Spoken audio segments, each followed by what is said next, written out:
ಎಲ್ಲರಿಗೂ ನಮಸ್ಕಾರ. ನಾನು ನಿಮ್ಮ ಕಾವ್ಯ ಚಾನೆಲ್ಗೆ ಮತ್ತೊಮ್ಮೆ ಸ್ವಾಗತ. ಇವತ್ತು ನಾವು ಒಂದು ಅದ್ಭುತವಾದ, ನಮ್ಮ ಕಲ್ಪನೆಯನ್ನೇ ಮೀರಿ ನಿಲ್ಲುವಂತಹ ಒಂದು ಅಂತಿಮ ಪ್ರಯಾಣಕ್ಕೆ ಹೊರಟಿದ್ದೇವೆ. ಹೌದು, ಈ ಕತ್ತಲೆ ಮತ್ತು ಮೌನದಲ್ಲೂ ಅದ್ಭುತಗಳಿವೆ. ಹಾಗಾದ್ರೆ ನಮ್ಮ ಈ ವಿಶ್ವದ ಅಂತಿಮ ಭವಿಷ್ಯದ ಬಗ್ಗೆ ವಿಜ್ಞಾನ ಏನ್ ಹೇಳುತ್ತೆ, ಅದನ್ನೇ ಇವತ್ತು ನಾವು ತಿಳ್ಕೊಳ್ತಾ ಹೋಗೋಣ.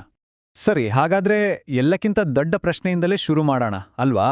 ಅದೇನಂದ್ರೆ, ಈ ಬ್ರಹ್ಮಾಂಡದ ಅಂತ್ಯ ಅದು ಹೇಗಿರಲಿದೆ? ಈ ಪ್ರಶ್ನೆಗೆ ಉತ್ತರ ಹುಡುಕೋಕೆ ನಾವು ಕಾಲದಲ್ಲಿ ಮುಂದೆ ಪ್ರಯಾಣಿಸೋಣ. ಆದರೆ ಕೇಳಿ, ಇದು ಮಾಮೂಲಿ ಪ್ರಯಾಣ ಅಲ್ಲ. ನಾವು ನಮ್ಮ ವೇಗವನ್ನ ಪ್ರತಿ ಕೆಲವು ಸೆಕೆಂಡ್ಗೆ ಡಬಲ್ ಮಾಡ್ತಾ ಇಡೀ ಭವಿಷ್ಯ ನಮ್ಮ ಕಣ್ಮುಂದೆ ಹೇಗೆ ತೆರೆದುಕೊಳ್ಳುತ್ತೆ ಅನ್ನೋದನ್ನ ನೋಡ್ಲಿದ್ದೇವೆ. ನಮ್ಮ ಈ ಪ್ರಯಾಣ ಶುರುವಾಗೋದು ನಮಗೆ ಹತ್ರ ಅನ್ಸೋ ಭವಿಷ್ಯದಿಂದಲೇ. ನಮ್ಮದೇ ಸೌರವ್ಯೂಹ, ರಾತ್ರಿ ಆಕಾಶದಲ್ಲಿ ನಾವು ನೋಡೋ ನಕ್ಷತ್ರಗಳು, ಅವುಗಳ ಕೊನೆಯ ಕ್ಷಣಗಳು ಹೇಗಿರುತ್ತೆ ಅಂತ ನೋಡೋಣ ಬನ್ನಿ. ನೋಡಿ, ಬ್ರಹ್ಮಾಂಡದ ದೃಷ್ಟಿಯಲ್ಲಿ ಎಲ್ಲವೂ ಕ್ಷಣಿಕ. ಯೋಚನೆ ಮಾಡಿ, ಇನ್ನೂ 1 ಮಿಲಿಯನ್ ವರ್ಷಗಳಲ್ಲಿ ಚಂದ್ರನ ಮೇಲೆ ಅಪೋಲೋ ಗಗನಯಾತ್ರಿಗಳು ಬಿಟ್ಟು ಬಂದ ಹೆಜ್ಜೆಗುರುತುಗಳು ಮಾಯವಾಗ್ಬಿಡುತ್ತೆ. 50 ಮಿಲಿಯನ್ ವರ್ಷಗಳಲ್ಲಿ ಶನಿಗ್ರಹದ ಆ ಸುಂದರವಾದ ಉಂಗುರುಗಳು ಇರೋದಿಲ್ಲ. ಇನ್ನೂ 1 ಬಿಲಿಯನ್ ವರ್ಷಗಳಾದೆ ನಮ್ಮ ಭೂಮಿಯ ಮೇಲಿರೋ ಸಾಗರಗಳೆಲ್ಲ ಆವಿಯಾಗಿ ಹೋಗುತ್ತೆ. 5 ಬಿಲಿಯನ್ ವರ್ಷಗಳ ನಂತರ ನಮ್ಮ ಸೂರ್ಯನೇ ಒಂದು ಕೆಂಪು ದೈತ್ಯನಾಗಿ ಉಬ್ಬಿ ನಮ್ಮ ಭೂಮಿಯನ್ನೇ ನುಂಗಿ ಹಾಕುತ್ತಾನೆ. ಆಮೇಲೆ ನಿಧಾನವಾಗಿ ತಣ್ಣಗಾಗಿ ಒಂದು ಬಿಳಿ ಕುಬ್ಜನಾಗಿ ಕುಸಿದು ಹೋಗ್ತಾನೆ. ಹೌದು, ಒಳಗಿನ ಗ್ರಹಗಳನ್ನೆಲ್ಲ ಆವರಿಸ್ಕೊಂಡ ಮೇಲೆ ನಮ್ಮ ಸೂರ್ಯ ಕೊನೆಗೆ ಒಂದು ನಕ್ಷತ್ರದ ಶವದ ಹಾಗೆ ಆಗುತ್ತಾನೆ. ಅದನ್ನೇ ಬಿಳಿ ಕುಬ್ಜ ಅಂತ ಕರೆಯೋದು. ಆಮೇಲೆ ಆಳವಾದ ಬಾಹ್ಯಾಕಾಶದ ಹೆಪ್ಪುಗಟ್ಟೋ ಚಳಿಯಲ್ಲಿ ನಿಧಾನವಾಗಿ ತಣ್ಣಗಾಗ್ತಾ ಹೋಗ್ತಾನೆ. ಅಂದ್ಹಾಗೆ ನಮ್ಮ ಸೂರ್ಯನಿಗೆ ಆಗೋ ಈ ಗತಿಯೇ ಎಲ್ಲಾ ನಕ್ಷತ್ರಗಳಿಗೂ ಆಗೋದು. ಒಂದಾದ್ಮೇಲೊಂದ್ರಂತೆ ಎಲ್ಲವೂ ಆರಿ ಹೋಗ್ತವೆ. ಇದೇ ನೋಡಿ ಸ್ಟೆಲಿಫೆರಸ್ ಯುಗ, ಅಂದ್ರೆ ನಕ್ಷತ್ರಗಳ ಬೆಳಕಿನ ಯುಗದ ಅಂತ್ಯ. ಇದು ಆದ್ಮೇಲೆ ಇಡೀ ಬ್ರಹ್ಮಾಂಡ ಒಂದು ಶಾಶ್ವತವಾದ ಕತ್ತಲೆಯಲ್ಲಿ ಮುಳುಗೋಗುತ್ತೆ. ಕೊನೆಯ ನಕ್ಷತ್ರವೂ ಆರಿ ಹೋದ ಮೇಲೆ ಬ್ರಹ್ಮಾಂಡ ಒಂದು ತುಂಬಾನೇ ದೀರ್ಘವಾದ ಸಂಜೆ ಹೊತ್ತನ್ನ ಪ್ರವೇಶ ಮಾಡುತ್ತೆ. ಇಲ್ಲಿ ಉಳಿದಿರೋದು ಹಿಂದೆ ಇದ್ದ ವಸ್ತುಗಳ ನೆರಳು, ಅವುಗಳ ಪ್ರೇತಗಳು ಮಾತ್ರ. ಹೌದು, ಇದನ್ನೇ ಡಿಜೆನರೇಟ್ ಯುಗ ಅಂತ ಕರೆಯೋದು. ಅಕ್ಷರಶಃ ಇದು ಇಡೀ ಬ್ರಹ್ಮಾಂಡದ ಒಂದು ಸ್ಮಶಾನ ಇದ್ದ ಹಾಗೆ. ಇಲ್ಲಿ ಸಾಯ್ತಾ ಇರೋ ನಕ್ಷತ್ರಗಳ ಬೂದಿನಿಂದ ಬರೋ ಬಿಸಿಯೇ ಬೆಳಕಿನ ಒಂದೇ ಒಂದು ಮೂಲ. ಇಡೀ ಬ್ರಹ್ಮಾಂಡ ಬಿಳಿ ಕುಬ್ಜಗಳು, ನ್ಯೂಟ್ರಾನ್ ನಕ್ಷತ್ರಗಳು ಮತ್ತೆ ಕಪ್ಪು ಕುಳಿಗಳಂಥ ಝಾಂಬಿ ನಕ್ಷತ್ರಗಳಿಂದ ತುಂಬಿ ಹೋಗಿರುತ್ತೆ. ನಮ್ಮ ಸೂರ್ಯನಂಥ ನಕ್ಷತ್ರದ ಕೊನೆಯ ಹಂತ ಏನಪ್ಪಾ ಅಂದ್ರೆ ಅದು ಕಪ್ಪು ಕುಬ್ಜ ಆಗೋದು. ಆದ್ರೆ ಇದು ಕೇವಲ ಒಂದು ಥಿಯರಿ ಅಷ್ಟೇ. ಯಾಕಂದ್ರೆ ಒಂದು ಬಿಳಿ ಕುಬ್ಜ ಸಂಪೂರ್ಣವಾಗಿ ತಣ್ಣಗಾಗಿ ಕಪ್ಪು ಕುಬ್ಜ ಆಗೋಕೆ ಎಷ್ಟು ಸಮಯ ಬೇಕೋ ಅಷ್ಟು ಸಮಯ ಇನ್ನೂ ಆಗೇ ಇಲ್ಲ. ಹಾಗಾಗಿ ಸದ್ಯಕ್ಕೆ ವಿಶ್ವದಲ್ಲಿ ಒಂದೂ ಕಪ್ಪು ಕುಬ್ಜ ಅಸ್ತಿತ್ವದಲ್ಲಿಲ್ಲ. ಅಂದ್ರೆ ಇದು ಸಂಪೂರ್ಣವಾಗಿ ತಣ್ಣಗಾಗಿ ಯಾವುದೇ ಶಾಖ ಅಥವಾ ಬೆಳಕನ್ನು ಹೊರಸೂಸದ ಒಂದು ಸ್ಥಿತಿ. ಈ ಕತ್ತಳೆಯಲ್ಲೂ ಕೂಡ ಬ್ರಹ್ಮಾಂಡ ಸುಮ್ಮನೆ ಇರೋದಿಲ್ಲ. ಗುರುತ್ವಾಕರ್ಷಣೆ ತನ್ನ ಕೆಲಸವನ್ನ ನಿಧಾನವಾಗಿ ತಾಳ್ಮೆಯಿಂದ ಮಾಡ್ತಾನೆ ಇರುತ್ತೆ. ಗ್ಯಾಲಕ್ಸಿಗಳು ಕರಗಿ ಸತ್ತ ನಕ್ಷತ್ರಗಳನ್ನ ಶೂನ್ಯಕ್ಕೆ ಎಸೆಯುತ್ತೆ. ಕೆಲವೊಮ್ಮೆ ಕಂದು ಕುಬ್ಜಗಳು ಒಂದಕ್ಕೊಂದು ಡಿಕ್ಕಿ ಹೊಡೆದು ಆಕಸ್ಮಿಕವಾಗಿ ಹೊಸ ನಕ್ಷತ್ರಗಳು ಹುಟ್ಟಬಹುದು. ನ್ಯೂಟ್ರಾನ್ ನಕ್ಷತ್ರಗಳು ಒಂದಾದಾಗ ಸೂಪರ್ನೋವಾಗಳು ಒಂದು ಕ್ಷಣ ಕತ್ತಲೆಯನ್ನು ಚುಚ್ಚಿ ಬೆಳಕು ತರಬಹುದು.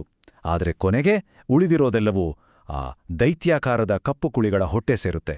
ಊಹಿಸೋಕೂ ಆಗದಷ್ಟು ದೀರ್ಘವಾದ ಈ ಅವನತಿಯ ನಂತರ ಬ್ರಹ್ಮಾಂಡದಲ್ಲಿ ಉಳಿದುಕೊಳ್ಳೋ ಒಂದೇ ಒಂದು ಮಹತ್ವದ ವಸ್ತು ಅಂದ್ರೆ ಅವು ಅತ್ಯಂತ ನಿಗೂಢ, ಅತ್ಯಂತ ಶಕ್ತಿಶಾಲಿಯಾದ ಕಪ್ಪು ಕುಳಿಗಳು. ಸರಿ, ಹಾಗಾದ್ರೆ ಕಪ್ಪು ಕುಳಿಗಳ ಯುಗಕ್ಕೆ ಸ್ವಾಗತ. ಇಲ್ಲಿ ಬೇರೆ ಎಲ್ಲಾ ವಸ್ತುಗಳು ಅನ್ನೋ ಕೊಳೆತೋಗಿರುತ್ತೆ ಅಥವಾ ಕಪ್ಪು ಕುಳಿಗಳ ಕೈಗೆ ಸಿಕ್ಕಿರುತ್ತೆ. ಉಳಿದಿರೋದು ಬರೀ ಬೆಳಕಿನ ಕಣಗಳು ಮತ್ತೆ ಕಪ್ಪು ಕುಳಿಗಳು ಮಾತ್ರ. ಅಂದ್ರೆ ನಮ್ಮ ಈ ಚೈತನ್ಯಭರಿತ ನಕ್ಷತ್ರಗಳಿಂದ ತುಂಬಿದ ಬ್ರಹ್ಮಾಂಡ ಜೀವ ಅನ್ನುವಂಥದ್ದು ಅರಳಿವಿಲ್ಲೋಕೆ ಕೇವಲ ಒಂದು ಸಣ್ಣ ಕ್ಷಣವನ್ನ ಮಾತ್ರ ಕೊಟ್ಟಿದೆ. ನಮ್ಮ ಅಸ್ತಿತ್ವದ ಸಮಯ ಎಷ್ಟು ಚಿಕ್ಕದು ಅಂತ ಒಂದು ಅಂದಾಜು ಬೇಕಾ? ಇಡೀ ಬ್ರಹ್ಮಾಂಡದ ಆಯುಸ್ಸಿನಲ್ಲಿ ನಮ್ಮ ಥರದ ಜೀವ ಅಸ್ತಿತ್ವದಲ್ಲಿರೋಕೆ ಸಾಧ್ಯವಾಗುವ ಸಮಯ ಕೇವಲ 0.82 ನಂತರ ಬರೋ 1%. ಅಬ್ಬಾ, ಊಹಿಸೋಕ್ಕೂ ಕಷ್ಟ ಅಲ್ವಾ? ಒಂದು ಕಾಲದಲ್ಲಿ ಕಪ್ಪು ಕುಳಿಗಳು ಶಾಶ್ವತ, ಅದರಿಂದ ಏನೂ ಹೊರಗೆ ಬರಲ್ಲ ಅಂತ ಅನ್ಕೊಂಡಿದ್ರು. ಆದ್ರೆ ಈಗ ಗೊತ್ತಾಗಿದೆ ಅವು ಕೂಡ ಸಾಯ್ತವೆ ಅಂತ. ಅದೊಂದು ವಿಚಿತ್ರವಾದ ಪ್ರಕ್ರಿಯೆ. ಅದಕ್ಕೆ ಹಾಕಿಂಗ್ ವಿಕಿರಣ ಅಂತ ಹೆಸರು. ಸರಳವಾಗಿ ಹೇಳಬೇಕಂದ್ರೆ ಕಪ್ಪು ಕುಳಿಗಳು ತುಂಬಾನೇ ನಿಧಾನವಾಗಿ ಶಕ್ತಿಯನ್ನು ಹೊರಹಾಕ್ತಾ ಯುಗಯುಗಾಂತರಗಳ ಕಾಲದಲ್ಲಿ ಆವಿಯಾಗಿ ಹೋಗ್ತವೆ. ಕೊನೆಯ ಕಪ್ಪು ಕುಳಿಗಳು ಆವಿಯಾಗಿ ಹೋದಂತೆ ಬ್ರಹ್ಮಾಂಡ ತನ್ನ ಅಂತಿಮ ಪರಮಸ್ಥಿತಿಯನ್ನ ಪ್ರವೇಶ ಮಾಡುತ್ತೆ. ಇದನ್ನ ನಿಯಂತ್ರಿಸೋದು ಒಂದು ನಿಗೂಢ ಶಕ್ತಿ. ಅದು ಮೊದಲಿಂದಲೂ ಈ ಬ್ರಹ್ಮಾಂಡವನ್ನು ರೂಪಿಸ್ತಲೇ ಬಂದಿದೆ. ಬ್ರಹ್ಮಾಂಡದ ಈ ಕೊನೆಯ ಹಂತವನ್ನ ನಿರ್ಧರಿಸೋ ಶಕ್ತಿಯೇ ಡಾರ್ಕ್ ಎನರ್ಜಿ. ಇದು ನಮ್ಗೆ ಕಾಣಿಸೋಲ್ಲ, ಅರ್ಥನೂ ಆಗೋಲ್ಲ. ಆದ್ರೆ ನಮ್ಮ ಬ್ರಹ್ಮಾಂಡದ ಮುಕ್ಕಾಲು ಭಾಗ ಇದೇ ತುಂಬಿಕೊಂಡಿದೆ. ಇದರ ಕೆಲ್ಸ ಏನ್ ಗೊತ್ತಾ? ಬ್ರಹ್ಮಾಂಡವನ್ನ ಇನ್ನೂ ವೇಗವಾಗಿ ಹಿಗ್ಸೋದು.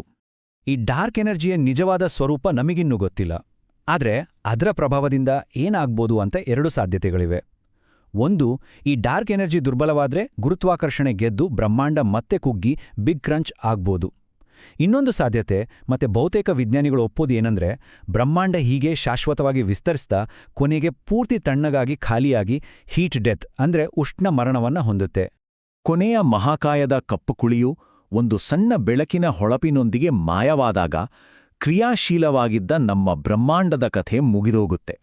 ಆಗ ಬ್ರಹ್ಮಾಂಡ ಅನ್ನೋದು ಕೇವಲ ಫೋಟಾನ್ಗಳ ಒಂದು ವಿರಳವಾದ ಸಮುದ್ರದ ಹಾಗೆ ಆಗುತ್ತೆ. ಸಂಪೂರ್ಣ ಶೂನ್ಯತಾಪಮಾನದ ಕಡೆಗೆ ನಿಧಾನವಾಗಿ ತಣ್ಣಗಾಗ್ತಾ ಹೋಗುತ್ತೆ. ಈ ಹಂತದಲ್ಲಿ ಇಡೀ ಬ್ರಹ್ಮಾಂಡದಲ್ಲಿ ಯಾವುದೇ ಬದಲಾವಣೆ ಅನ್ನೋದೇ ಇರೋಲ್ಲ. ಎಲ್ಲವೂ ಸಂಪೂರ್ಣವಾಗಿ ಸ್ಥಿರ. ಹಾಗಿದ್ದಾಗ ಕಾಲ ಅನ್ನೋ ಪರಿಕಲ್ಪನೆಗೆ ಅರ್ಥವೇ ಇರೋದಿಲ್ವಲ್ವಾ? ಹೌದು, ಕಾಲಕ್ಕೆ ಅರ್ಥ ಇಲ್ಲ. ಯಾಕಂದ್ರೆ ಘಟನೆ ಅನ್ನೋ ಪದಕ್ಕೆ ಅಸ್ತಿತ್ವ ಇರೋದಿಲ್ಲ, ಏನೂ ಆಗೋದಿಲ್ಲ.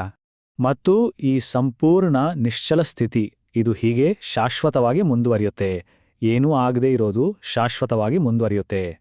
ಕಾಲದ ಅಂತ್ಯದವರೆಗಿನ ನಮ್ಮ ಈ ಪ್ರಯಾಣ, ನಮ್ಮ ಅಸ್ತಿತ್ವ ಅನ್ನೋದು ಎಷ್ಟು ಸಣ್ಣದು, ಎಷ್ಟು ಕ್ಷಣಿಕ ಅನ್ನೋದನ್ನ ನಿಜಕ್ಕೂ ಮನವರಿಕೆ ಮಾಡಿಕೊಡುತ್ತೆ. ಬ್ರಹ್ಮಾಂಡದ ಈ ವಿಶಾಲ ತಣ್ಣನೆಯ ಕತ್ತಲಲ್ಲಿ ನಾವು ಬದುಕ್ತಿರುವ ಈ ಒಂದು ಬೆಚ್ಚಗಿನ ಬೆಳಕಿನ ಕ್ಷಣ ಎಂಥ ಅಮೂಲ್ಯವಾದುದು ಅಲ್ವಾ? ಈ ವಿವರಣೆ ನಿಮ್ಗಿಷ್ಟ ಆಗಿದ್ರೆ ದಯವಿಟ್ಟು ಲೈಕ್ ಬಟನ್ ಒತ್ತಿ. ಇದನ್ನ ಎಲ್ಲರ ಜೊತೆಗೂ ಶೇರ್ ಮಾಡಿ ಮತ್ತೆ ಹೆಚ್ಚಿನ ವಿಷಯಗಳಿಗಾಗಿ ಸಬ್ಸ್ಕ್ರೈಬ್ ಮಾಡೋದನ್ನ ಮರಿಬೇಡಿ. ನಿಮ್ಮ ಅನಿಸಿಕೆಗಳನ್ನ ಕೆಳಗೆ ಕಾಮೆಂಟ್ಸ್ನಲ್ಲಿ ತಿಳಿಸಿ. ನಾನು ಪ್ರತಿಯೊಂದು ಕಾಮೆಂಟನ್ನು ಓದ್ತೇನೆ.